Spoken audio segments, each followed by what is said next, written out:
Roderick, hindi pala nakulong matapos masangkot sa issue ng ghost employees.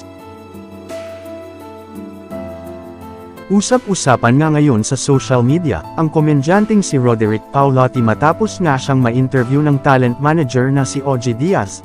Kaugnay nga ito sa dating kinasasangkutang issue ng ghost employees. Nagtataka kasi ang mga netizens kung bakit nakagawa pa ang veteran actor na si Roderick Paulotti ng pelikula matapos mabalita ang nakakulong ito, kasama si Roderick Paulotti sa pelikulang In His Mother's Eye, na pinagbibidahan ng matalik niyang kaibigan na si Diamond star Maricel Soriano. Sa panayam ng talent manager at content creator na si OG Diaz para sa kanyang Showbiz Updates YouTube channel, ay napag-usapan nga nila ng premyadong aktor ang tungkol dito.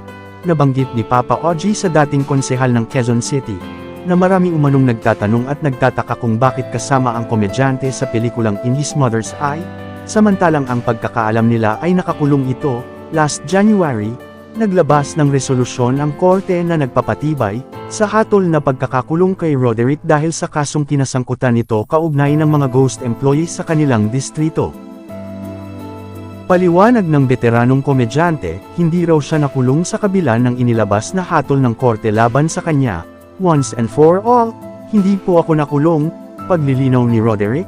Okay, totoo yun, yung lumabas sa news, pero hindi naman sinabi ng news kung ano yung mga legal procedure na mangyayari, explika ni Roderick. Patuloy pa niyang paliwanag, bakit ganoon, noong negatibo, ang laki-laki ng balita, pinagpiestahan ako.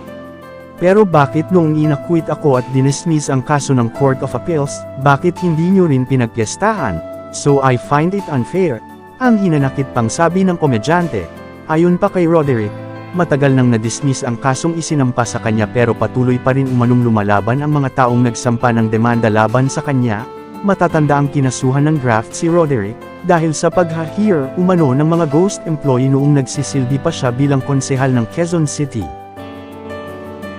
Samantala, marami naman ang nagandahan sa trailer ng pelikula nila ni Maricel na In His Mother's Eyes, na nabigong makasama sa 2023 Metro Manila Film Festival o MMFF, nang hinayang nga ang mga fans ng dalawang veteran stars nang mapanood nila ang trailer ng movie.